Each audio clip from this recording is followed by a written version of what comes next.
on Restaurant Row. I remember that. If you guys been to Waikiki, it's Restaurant Row, and Blue Zebra is there. So we just left the club, and we're walking back to the car, and there's a bunch of commotion going on. Mm-hmm. So I look, I see a big Samoan. Ugh. He busts to the middle of the scene, there's a little square there, and I'm standing away maybe 20 feet, 30 feet. Me and Jay, we're watching. He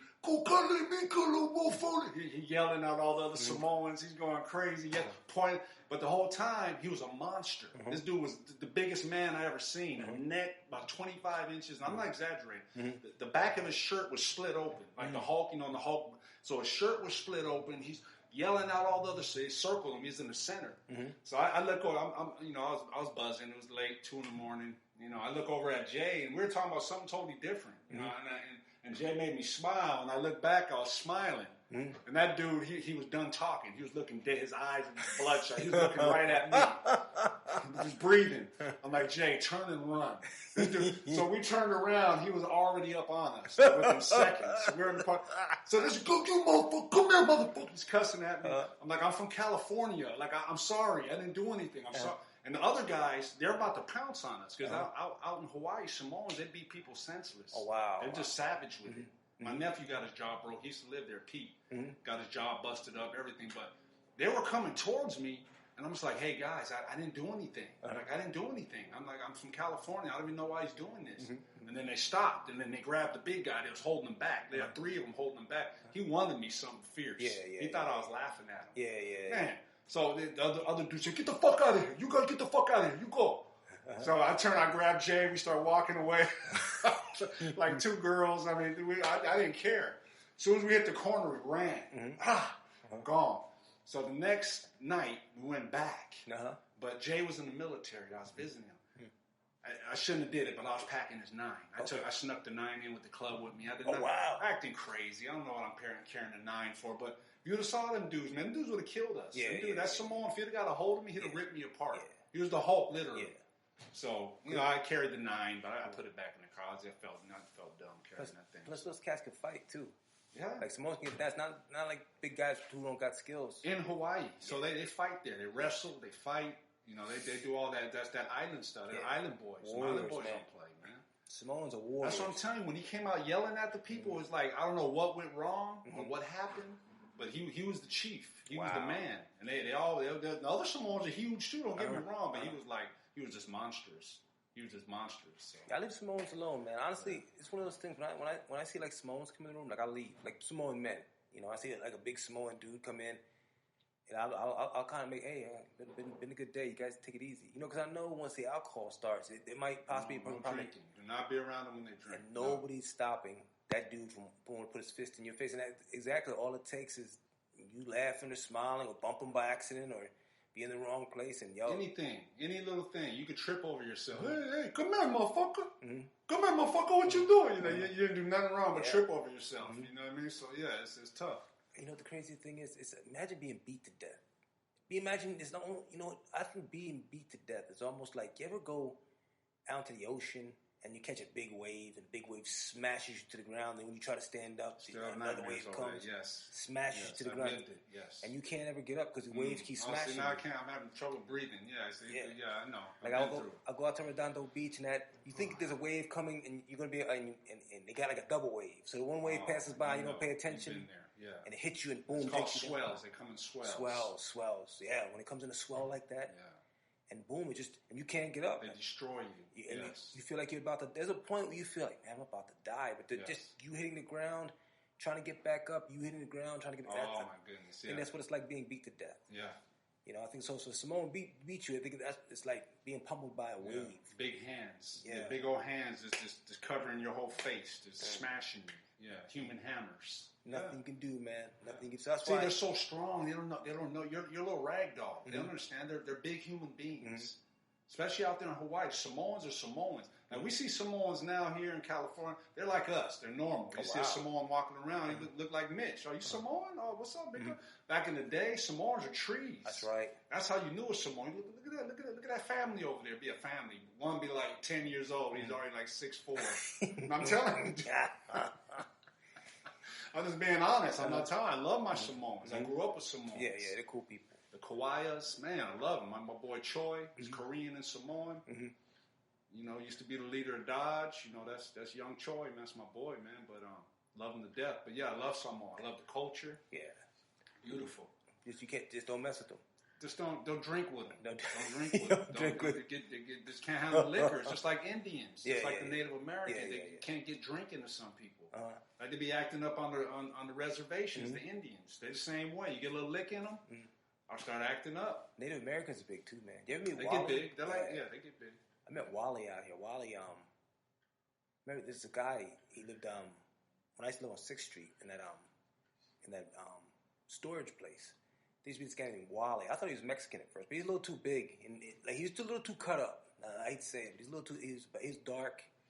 But he had long hair, so I thought, okay, he's Latino. I thought maybe some kind of Latino. So I asked him, and he's like, nah, he's Native American. Lived in Wilmington, so he used to drive over to San Pedro and go to the bars. Big dude, but he's been in jail like, and that's for what? Drinking. He goes to jail all the time. He was the one telling me in what did he tell me? He said in the towers. He's the one that said the Mexicans run the towers. And he was telling me one time about these guys. You know, he knew. I told him I was from the East Coast, and I was like, yeah. He said we'll never go to the towers. And I said, why? Because you don't have no affiliation. You can't go to the towers. And I said, well, why? He said, because the Mexicans will whoop your ass. The Mexicans run the towers.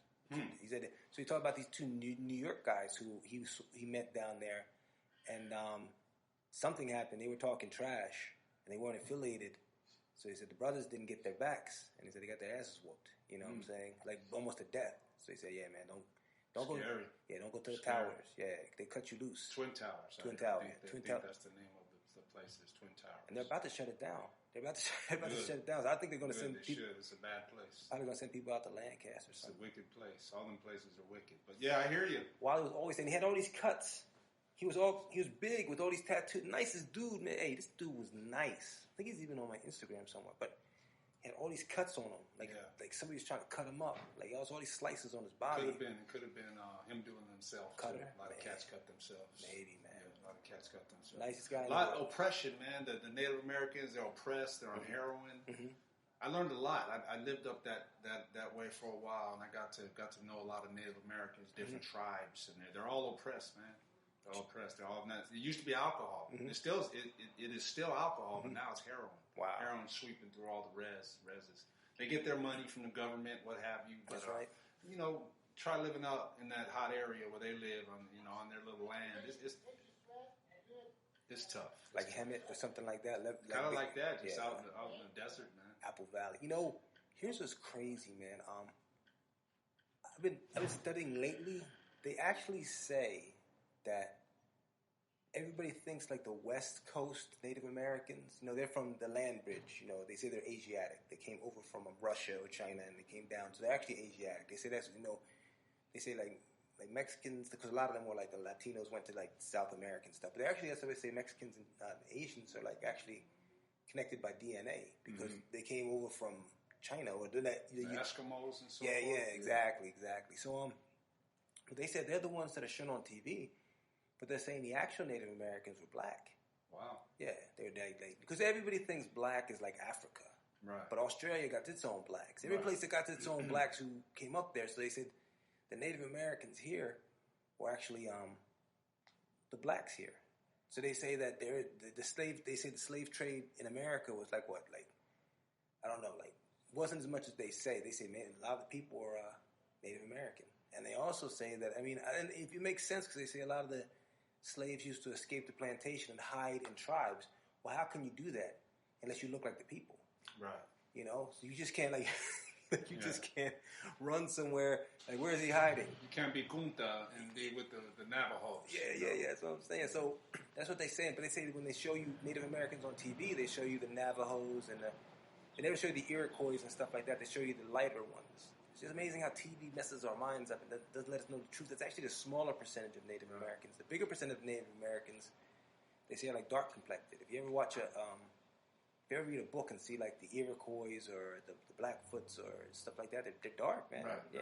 Right. That's why a lot of people say, you talk to a lot of African Americans and they say they have black in them, an Indian in them. No, they say they have Indian in them. Yeah, Morris. My cousin Morris used to always say that we have a lot of Indian blood. And you know what? And I believe it's certain tribes that have it, not the Native Americans.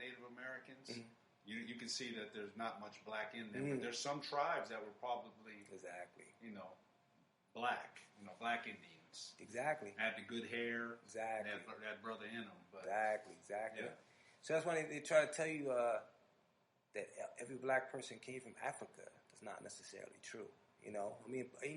There's different, just like there's different, Caucasians, different Latinos all over, everything, different Asians all over, different, So yeah, it's just amazing when you think about stuff like that. But yeah, man, I'm just oh, you know what? I was gonna ask you. Speaking about that Samoan that rushed you and stuff like that, and the time you had to pull into the garage. It throws me back when I was thinking about when you were riding around Joey Crack and he stared at you. No! This is many a time. I'm trying to think. When he stared at the gangbanger. Oh yeah, and they chased us. Yeah. Yeah, we pulled up. We're driving late night. I was in my Auburn Sky Pearl Lex. And it was me, Enrique, Marty, and Joey Crack. And we pulled up on these gang members, like real gang members. Like dudes were out looking for business.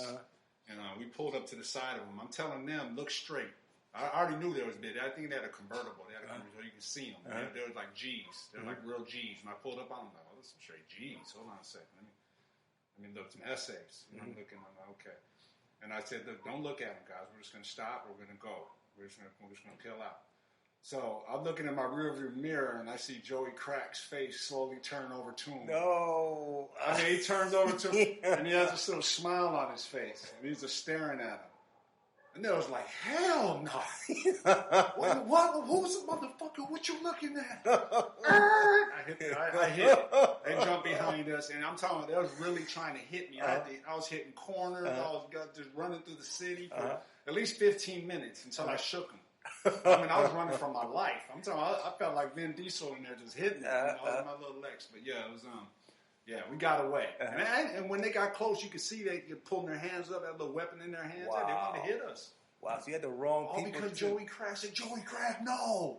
Don't look at him. I had to go, yeah. So Joey Crack had the kind of face that you just wanted to punch. And he wasn't a bad dude. He was a nice dude. But he was a very nice cat. He wasn't... It was his eyes. I don't know, it was his eyes and his little smirk. Yeah. It looked like he was up to something all the time. He was up to no good. You know what I mean? Like, what you doing, man? What you looking at? You know what I mean? Just don't know. He might have been up to no good. He never spoke on it. So yeah. So Joji, Joji. You never wanted.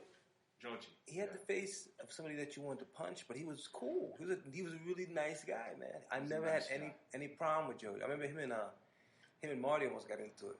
Him and Marty, him and Enrique. Yeah. Joey was Joey, man. He's a nice guy, man. Yeah. I think the last time I stopped hanging with Joey's when he got arrested for driving drunk. You know, I mean, I've had my demons. I've had my issues after that. I've got some payback, but what happened was that we went to Carl's Jr. Late night. We worked out. We drank some Hennessy, and then we said, "Let's go get a burger." We used to go to Carl's Jr. We went all the way to Long Beach. What? So on the way back. Cop pulls behind us. I'm like, Joey, throw a U-turn. Get in here and throw a U-turn. Act like you're going back. So he throws a U-turn. Woo! Pull us over. I'm sitting there like, oh my goodness. Sobriety test. He failed. We're arresting him. You get out and you can go. So I grab my bag and I get out and I don't know why, but I ran. I started running. I just didn't want to get arrested either because I was drunk too. Yeah. So I ran, and then I didn't stop running. I ran all the way to San Pedro. I ran over both bridges. That's what I'm saying. You on the bridge. Yeah, I ran over Harry Bridges and the Vincent Thomas Bridge, and I proceeded all the way home to Kirkhoff. So, wow. Yeah. You were on the bridge. That's scary. I didn't. You know, I forgot about him getting arrested. It just I was training. All of a sudden, I turned it into a mission. I ran, I don't know how long it is, like 10, 12 miles. Just ran 12 miles to the house, just puffing. I was in shape, though. I was in shape at that time. So I just scared being on that bridge because there's not any place for you to. It was beautiful for a second. Over the first bridge, it got all quiet. I actually slowed down and looked at the water, and then I took off again, you know. But the second bridge, same thing. I got to the top, and I was like, oh, so high. But the scary part is when the big diesels go by you, they blow you. I literally almost fell down a few times because that wind, they carry it, and there's no room. It's very narrow. Actually, there's nowhere to walk. I'm actually on the freeway.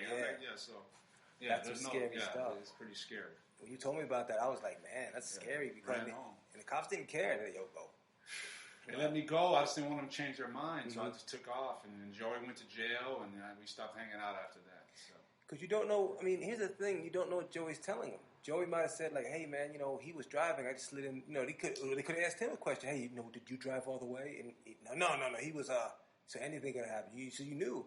That's just how it works. When people get caught by the police, man, they a lot of cats are dying quick. That's just as it is, man. Try to blame me for something. Yeah, because the kind, how police are, man. Police are gonna be, hey, you just gonna let him get away with it? Was he drunk? Was he driving too? Oh yeah. Hey, we'll let you go. We'll let you go, Joe G. Crack. That's why I took off immediately. Yeah, people panic, man. Yeah. They panic. I actually left the car. It was by the fitness center, 24-hour fitness there. It was right there. Right, we turned around. It was right in front. So I went left that way, and as soon as I hit like a little corner, I went the other way and ran, hit the bridge. I was gone. I don't think they thought about me. Took a second thought about me, but I was on a mission. California makes most of its money from DUIs and domestic. But can they get me? I didn't know if I could be arrested because I was drunk. I was just in the car with them. I don't know if I could be arrested. Here's the thing people don't understand with the police. It's all about paperwork, man. So if they want to do the paperwork, if they really want to do the paperwork, then they take you there. They could have got you for drunk or disorderly, I don't know, or public intoxication. Yeah. Once you get, so I'm going to tell you something, because this is where I know that some police officers really, break the law. They manipulate the law to get. Okay, so this happened last year. So like I said, sometimes I would take the metro to work. So I hated my job. So what I would do is I would get Mike's Hard Lemonade, and I would drink it, and I would go sit on the metro station. You're not supposed to drink alcohol in the metro station. You're not supposed to do that. So I'm late for work. I'm jogging, drinking this Mike's Hard Lemonade. So I run up to the platform, full can of Mike's Hard Lemonade. So I'm ready to get on the train. The train doors open. Boom. 2 police officers walk off. One older dude with slick back hair and just one fat Filipino. And I was like, oh man. So I see him, and I don't play it cool. I run and go around the corner, and I throw my can. I turn around, they're there. Hey man, what are you doing? I said, oh yeah, officer, you drinking? You littering? Oh, yeah. I apologize and everything like that. Don't lie to me. Yeah, okay. Oh no, I'll throw the can away. No. Throw the can away in this trash can on the platform. I was like, no, officer. I'm gonna throw the can away at this trash can up the street. And, so I could still run in case you try to do some funny stuff. So they wanted me to take that can back where it says no alcoholic beverages or no. So as soon as I walk into the can, throw it in that trash can, boom, I broke the law, and they get me on camera. Yeah, and they can get me done. You know what I'm saying? Put your hands behind your back, turn around, Mr. Mike's Hard Lemonade, huh? You like to drink Mike's Hard Lemonade on a public transportation? Shut up, shut your mouth, tase him. You know what I'm saying? It was like they try to do little things, man. Right. You can't. And that's why I was like, oh, this trash can's up here. Because I was going to run if they, they're going to try to put the hey, I'm out. I'm sprinting. You got to catch me now. And I'll dive behind. I don't know. I'm pretty good getting away from police. But yeah, overall, Mike's Hard Lemonade, man. Because I used to do it all the time. I go down to Willow. Go to the 7-Eleven, boom, buy a Mike's Hard Lemonade, boom. They take it straight to the head. By the time I get to work, I'm buzzing and I'm cool. I just zone out. But yeah, that door opened because I was late, so I'm trying to run onto the train, and I'd run and boom. So that was coming off when you were about to. So how many feet away from you were you? 5. So they're right. So you couldn't just drink it real quick and throw it away. Okay. It was a dangerous distance. Was it in the Mike's Hard Lemonade bottle? Yeah, the can. So you didn't change it over or nothing. You didn't put it in a cup or nothing. Because I was getting cocky. You know how I get. I'm a cocky. I'm a cocky. You gotta cover your back. I'll drink I'll walk the streets with a Old English can, which is gold. No. Pour it in a coffee cup. I don't drink, by the way. I don't smoke. I don't drink. I don't do any of that. It's been years and years. Dubs has killed all his demons. Yes. I'm still trying to conquer some of my demons, but Dubs has killed all his demons. There's no Hennessy anymore. Yes. No cherry. I don't even think you drink soda. No wine. Yeah. No soda. No nothing. Just you know. So he's done it, man. So if Dubs can do it, everybody can do it. Yes. You know, I still drink, but I'm cutting down. He's been a good influence. Used to smoke cigarettes. I mean, no one knows that. You look at me, you're like, you smoked? You used to do that? Yes, I smoked for like 20 years. Well, because you're in better shape than most human beings. I was a closet smoker. Yeah. Yeah, I hid it.